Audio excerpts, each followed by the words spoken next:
Bapak, Ibu, dan saudara sekalian, marilah kita sebelum mengikuti atau menerima sakramen perjamuan kudus, kita menguji diri dengan pendadaran pertama. Masa Pentakosta 2021, tema berlomba untuk melayani. Rabu Pon 12 Mei 2021. Kita masuk dalam pembukaan.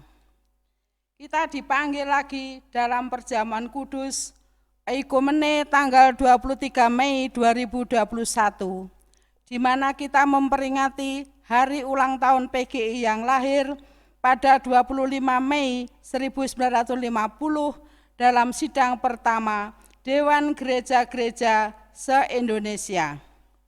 Kita diajak dalam penghayatan keesaan tubuh Kristus dalam perbedaan dogma, liturgi, organisasi untuk saling melengkapi, bukan untuk menjelekkan dan merasa sebagai gereja paling benar dan paling diberkati.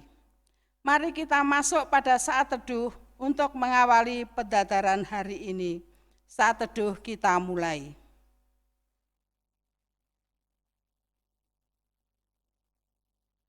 Saat teduh selesai. Kita mempersiapkan hati, tubuh, dan pikiran dalam pujian. Mari kita pujikan Kidung Jemaat 401, bait pertama dan kedua, Makin Dekat Tuhan.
Mari kita berdoa, saya hantarkan.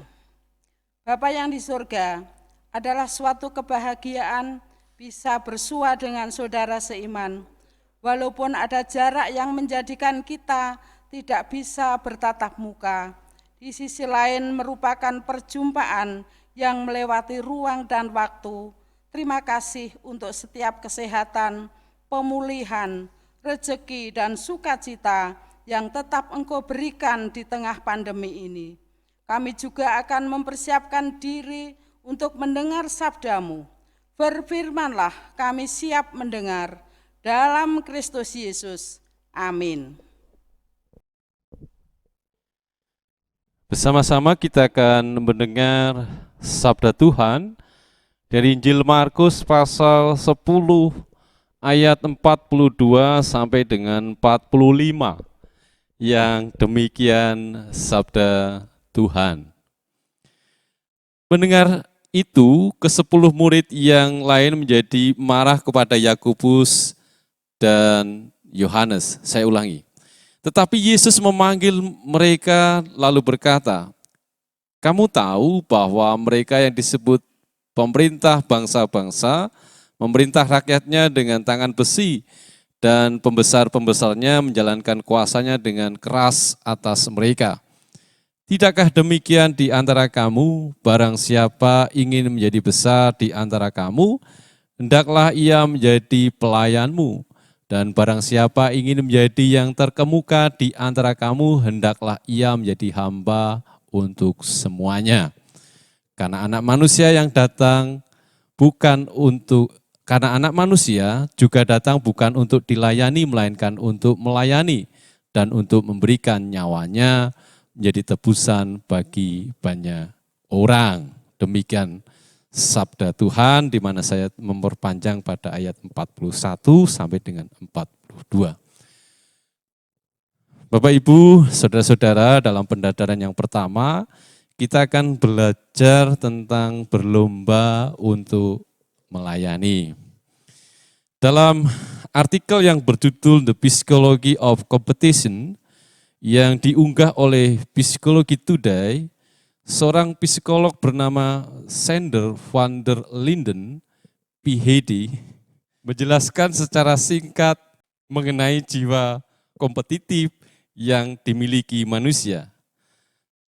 Linden menjelaskan bahwa secara alami jiwa kompetitif pada manusia disebabkan karena ia memiliki extrinsic incentive, tindakan yang dipengaruhi dari penghargaan luar. Karakteristik dasar dari hampir semua extrinsic incentive adalah manusia bekerja selama mereka mendapat imbalan seperti uang, barang, atau beragam penghargaan lain. Sedangkan lawan dari sikap extrinsic incentive adalah intrinsic motivation. Intrinsic motivation adalah ketika manusia melakukan sesuatu berdasarkan motivasi dalam dirinya sendiri untuk melakukan hal yang benar, seperti berbuat baik tanpa mengharapkan imbalan. Sikap kompetitif tentu baik untuk perkembangan diri manusia. Akan tetapi tidak semua hal harus disikapi dengan jiwa kompetitif. Hal ini yang menjadi nasihat yang diajarkan oleh Yesus pada para muridnya. Pada saat itu Tuhan Yesus bersama dengan para muridnya sedang dalam perjalanan menuju Yerusalem. Pada saat itu orang banyak mengikuti Tuhan Yesus dan membuat para murid menjadi takut dan bisa juga menjadi kagum. Dalam kesempatan itu Tuhan Yesus mengingatkan mereka tentang penderitaan sekaligus pemberitahuan tentang kebangkitan Tuhan Yesus. Yohanes dan Yakobus yang mendengarkan Tuhan Yesus dan memahami keberadaan orang banyak yang mengikut Yesus, ingin mengamankan posisinya sebagai murid Kristus dengan memesan tempat di kemuliaan Tuhan Yesus.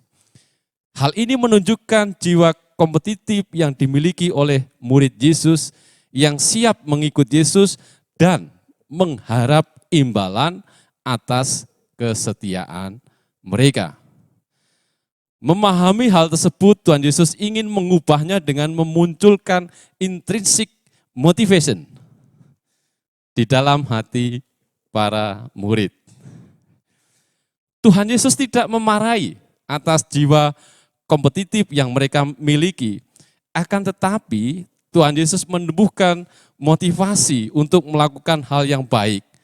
Mereka diajak berkompetisi untuk menjadi pelayan dan melayani satu sama lain. Sebab mereka ingin menjadi yang paling besar. Ingin menjadi terkemuka, maka mereka harus menjadi hamba. Hal tersebut berlawanan dengan karakter dasar extrinsic incentive. Tanpa menghilangkan jiwa kompetisi, Yesus mengisi di dalamnya dengan motivasi yang lebih benar. Bahkan Tuhan Yesus sendiri memberikan teladan dalam merendahkan diri, dalam keberadaan yang mulia. Teladan Yesus perlu diikuti para murid, termasuk kita pada saat ini. Tuhan Yesus tidak mengingkari jiwa kompetitif yang dimiliki oleh manusia, termasuk kita semua, termasuk saya dan Anda. Tetapi Tuhan Yesus ingin memberikan rumus baru dalam berkompetisi. Bukan bekerja untuk mendapatkan sesuatu, tetapi bekerja karena memang sudah memiliki sesuatu, sehingga kita dimampukan untuk melayani Tuhan. Maka, mari kita berlomba-lomba menjadi hamba, berlomba-lomba melayani, sebab kita sudah memperoleh kasih yang begitu melimpah. Amin. Tuhan memberkati kita. Kita masuk pada saat teduh. Saat teduh dimulai.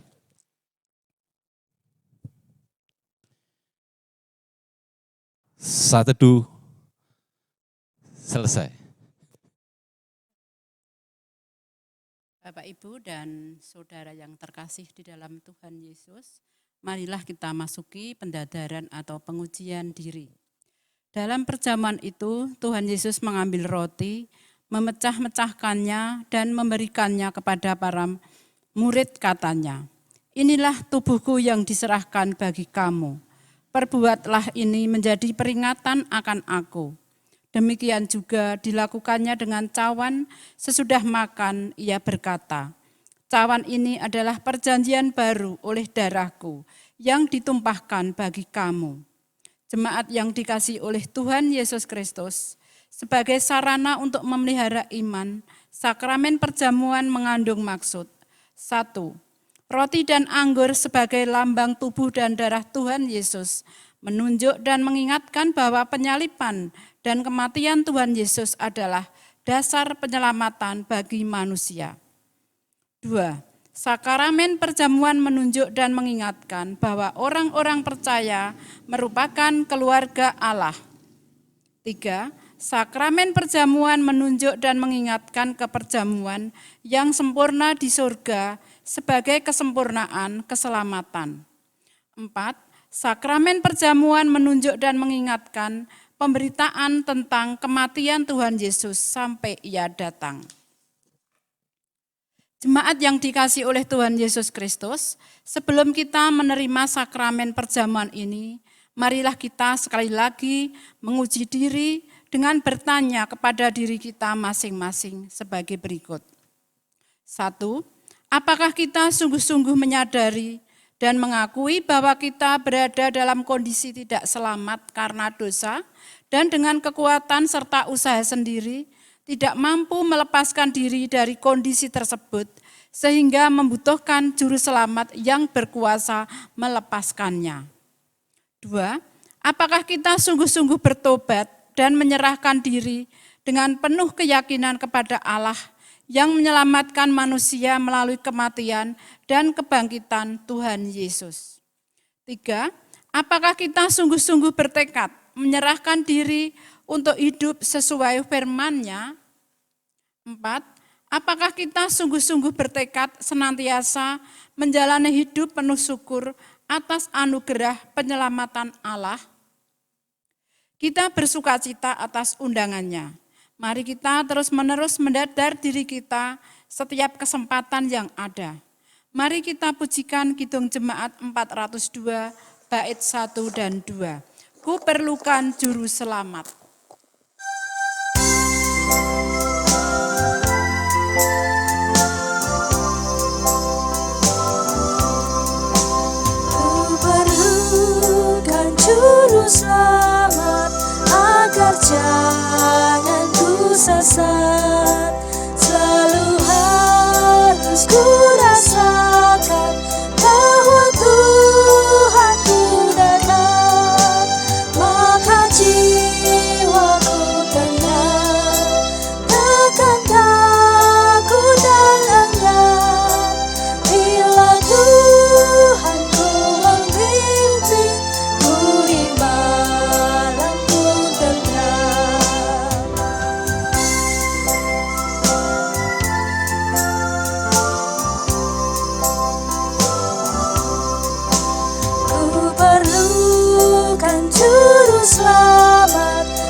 pendadaran ini kita tutup dengan teruslah bersaing sebagai hamba yang terbaik di hadapan Tuhan. Kita dengan motivasi yang baik dan benar serta tulus. Terima kasih sudah mau hadir dengan kami. Terus dukung channel GKJ Karangnongko agar terus berkembang dan bermanfaat. Tuhan memberkati.